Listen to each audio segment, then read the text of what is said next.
आज कुछ भी कहने से पहले दो बयान दिखाना चाहता हूं और एक तस्वीर दिखाना चाहता हूं। इसी से आज के वीडियो की शुरुआत करता हूं।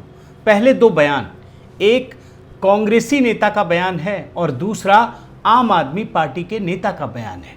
दोनों को पहले सुनिए। महाभारत के अंदर जो गीता का जो भाग है उसके अंदर भी श्री कृष्ण की अर्जुन को भी जिहाद की बात ही कहते हैं। मैं राम और कृष्ण को ईश्वर नहीं मानूंगा और ना ही उनकी कभी पूजा करूंगा और अब आपको एक तस्वीर दिखाता हूं। ये प्रधानमंत्री मोदी की तस्वीर है, आज की तस्वीर है।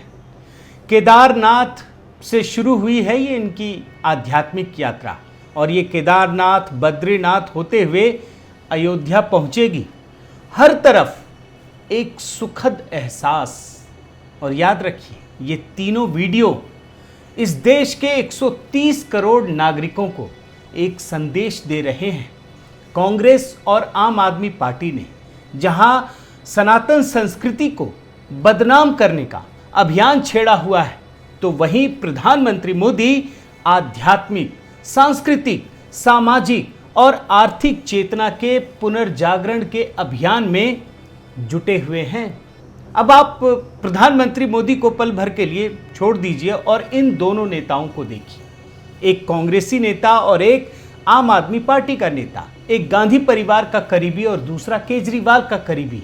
और देखिए, दोनों के बीच में हिंदू धर्म को अपमानित करने और देवी देवताओं को गाली देने की प्रतियोगिता चल रही है। और आपको लग रहा होगा कि ये सब क्यों हो रहा है अचानक से। ये ताज़ा तरीन बयान है जो मैंने शिवराज पाटिल का बयान सुनाया, अभी इसका पूरा विस्तार से दिखाऊंगा। लेकिन ऐसा क्यों हो रहा है, क्यों हिंदू धर्म को गाली दे रहे हैं, इसे आप केजरीवाल के एक पुराने बयान से समझ सकते हैं।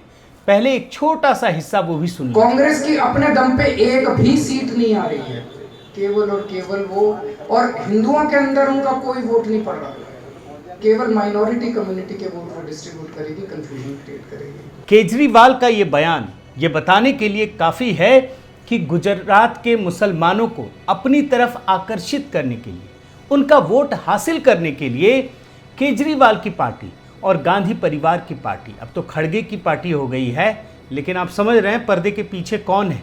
ये दोनों हिंदू धर्म को, सनातन संस्कृति को अपमानित करने के किसी भी हद तक जाने को तैयार है।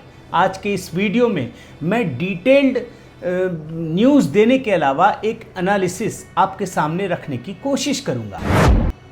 साथियों नमस्कार, मैं हरिश्चंद्र बर्णवाल।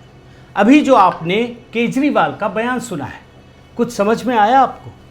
कुछ ही दिन पहले केजरीवाल ने गुजरात में क्या कहा था? ये कहा था कि अब कांग्रेस पार्टी खत्म हो चुकी है और कांग्रेस पार्टी को आम आदमी पार्टी ने रिप्लेस कर दिया है। लेकिन दोनों ही पार्टियों को इस बात का डर है कि कहीं मुसलमान वोटर उनसे छिटक ना जाए, और यही वजह है कि दोनों पार्टियों ने अपने नेताओं को खुली छूट दे रखी है। और ताज़ा बयान, पहले तो आम आदमी पार्टी उछल उछल के उल्टे सीधे बयान दे रही थी, अब ताज़ा बयान जो है वो कांग्रेस नेता की तरफ से आया है।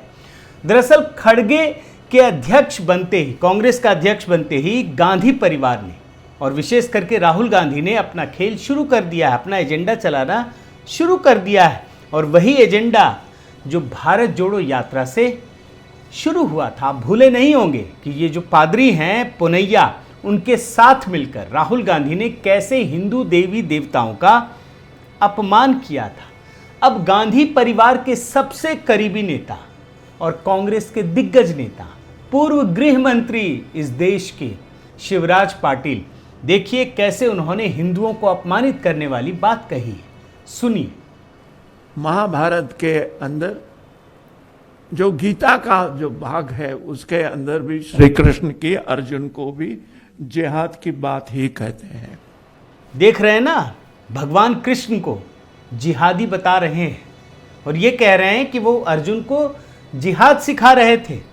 अब ये क्या कह रहे हैं, एक छोटा सा हिस्सा और सुन लीजिए। तो नहीं होना चाहिए, हथियार लेके समझाने की बात नहीं होनी चाहिए। मतलब कुछ भी समझ से परे है ये कांग्रेस क्या चाहती है। क्यों ऐसा करती है? क्यों इस देश में जिसकी आबादी 80% से अधिक है उसके साथ इस प्रकार का बर्ताव? अब आपके लिए ये जानना ज़रूरी है, हमारे लिए भी, कि जिहाद का अर्थ क्या होता है।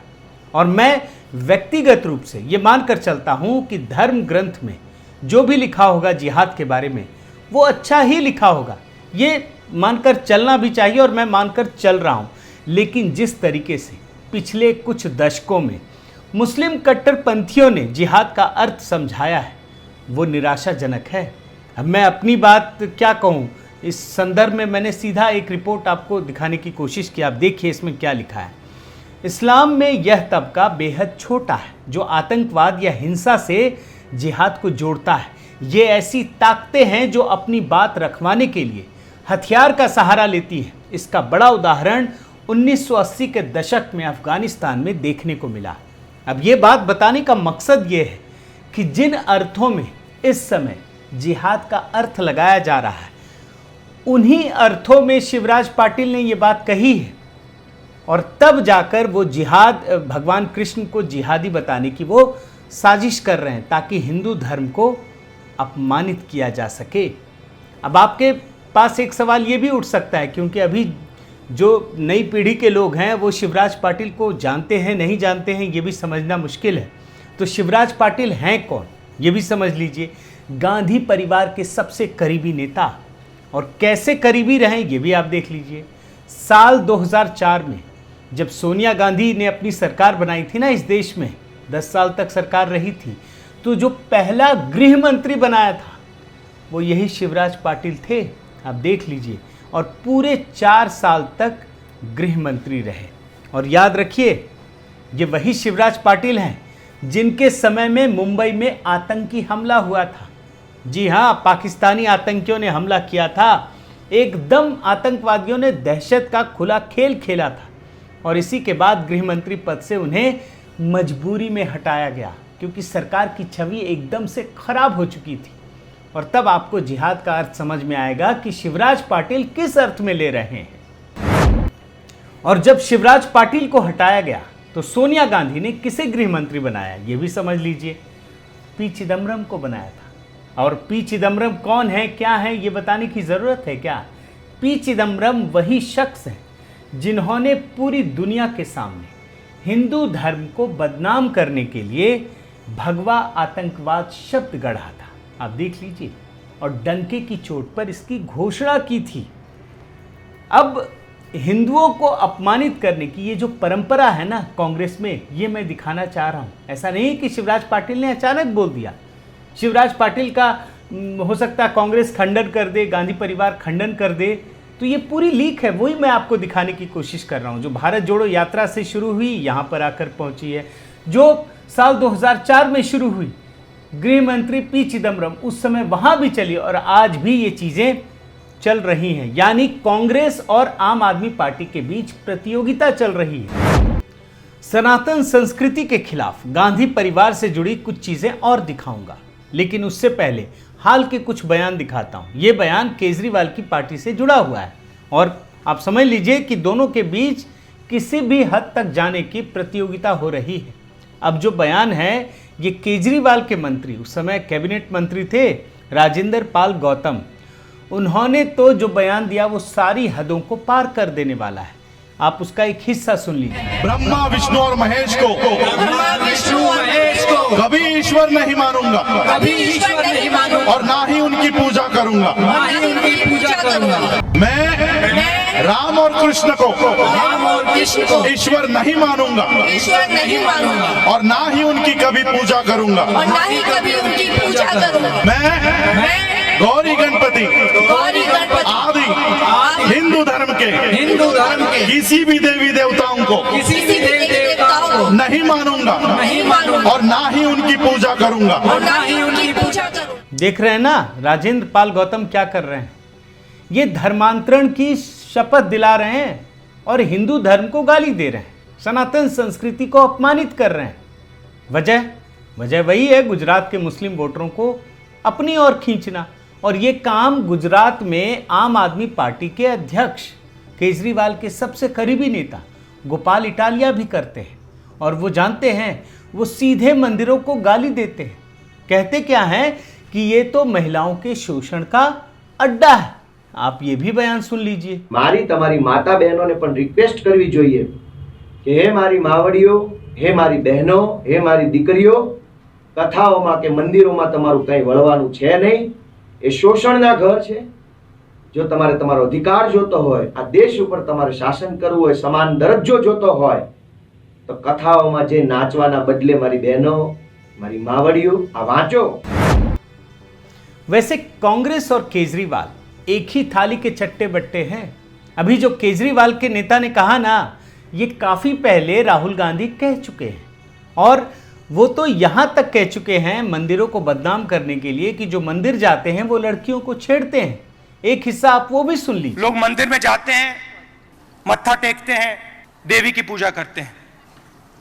आपको कोई बहन कहता है, कोई मां कहता है, मगर सच्चाई यह है कि वही लोग जो मां और बहन कहते हैं, वही लोग आपको बस में छेड़ते हैं।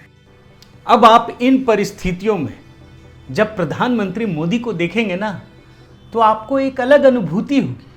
वो न केवल आध्यात्मिक पुनर्जागरण का कार्य कर रहे हैं, बल्कि विकास कार्यों को भी बढ़ावा दे रहे हैं, विकास परियोजनाओं को गति दे रहे हैं, रफ्तार दे रहे हैं। और आपने देखा होगा, आप किसी भी इलाके में चले जाइए, जो धार्मिक स्थल हैं, चाहे वो काशी हो, चाहे वो उज्जैन हो, चाहे बाबा बैद्यनाथ धाम हो, कोई भी स्थान, कहीं भी आप चले जाइए, वो सिर्फ और सिर्फ धार्मिक कार्यों से नहीं जाते, बल्कि वो तो संकेतों में होता है। सबसे बड़ा काम तो विकास परियोजनाओं को लेकर होता है।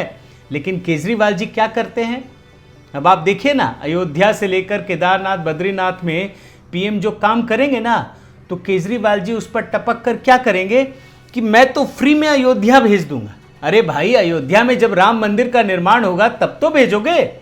लेकिन सच्चाई क्या है? सच्चाई तो ये है कि केजरीवाल ने पूरी कोशिश की कि राम मंदिर का निर्माण ही ना हो सके, और इसके लिए जी जान लगा दी थी। क्या क्या कहानियां सुनाया था, एक छोटा हिस्सा आपको सुना रहा हूं, सुन लीजिए। मैं सोच रहा था कि अगर Jawaharlal Nehru ji steel authority of India की जगह मंदिर बना देते तो क्या इस देश का विकास हो सकता था? बल्कि अगर सही मायने में कहूं तो केजरीवाल कांग्रेस से भी ज्यादा गए गुजरे निकले। कांग्रेस की सीमाओं को भी लांघ चुके हैं। राहुल गांधी या कांग्रेस के बाकी नेताओं ने जो काम किया होगा, उसकी सीमा को वो पार कर चुके हैं।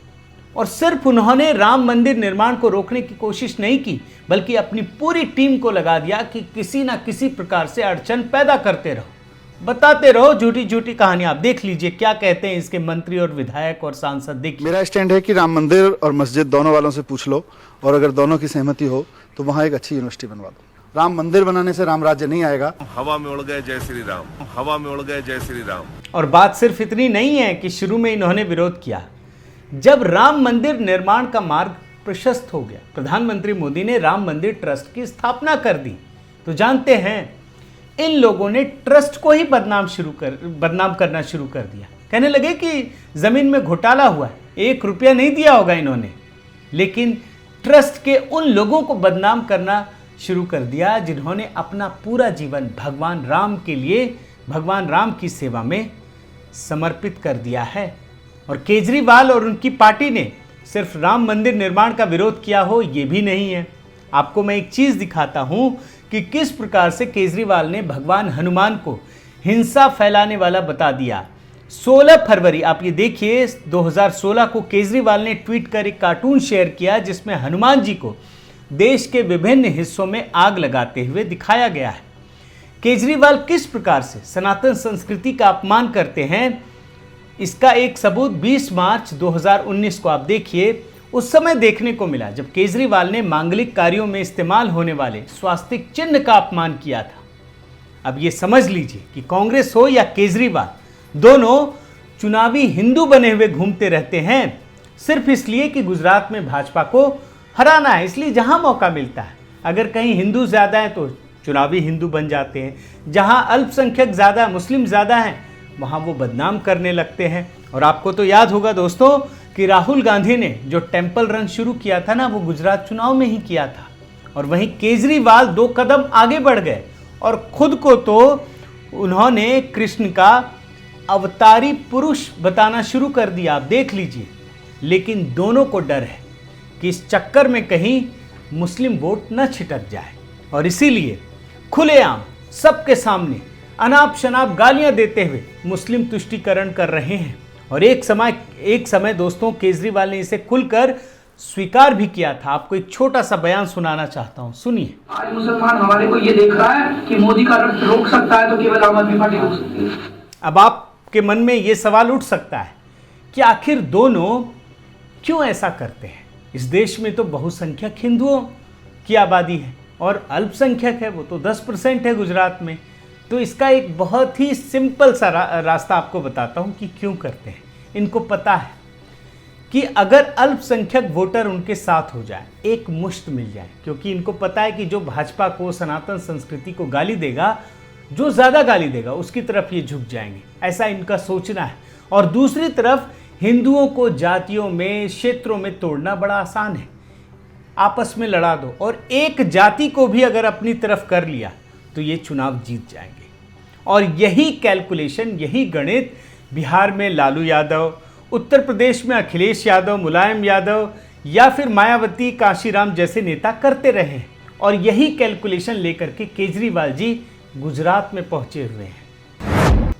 साथियों, एक तरफ मोदी एक भारत श्रेष्ठ भारत की नीति के तहत देश की आध्यात्मिक चेतना के पुनर्जागरण और सनातन संस्कृति की पुनर्स्थापना का प्रयास कर रहे हैं, वहीं दूसरी तरफ केजरीवाल हो या कांग्रेस अपनी सत्ता बचाने के लिए, सत्ता पाने के लिए सनातन संस्कृति को अपमानित करने का कोई भी प्रयास नहीं छोड़ रहे हैं। अब ये फैसला तो आपको करना है कि खुद के स्वाभिमान को बचाए रखना है या फिर छोटे मोटे लालच के आगे झुककर केजरीवाल की जो मुफ्त के कन्वर्जन का अभियान है उसमें शामिल हो जाना है। अब ये फैसला जनता जनार्दन के हाथों में है। बहुत बहुत धन्यवाद दोस्तों। आपसे निवेदन है कि आप मेरे इस चैनल को ज़रूर सब्सक्राइब कीजिए, लाइक कीजिए, शेयर कीजिए, कमेंट कीजिए और इस बेल आइकन को प्रेस करना मत भूलिएगा। नमस्कार।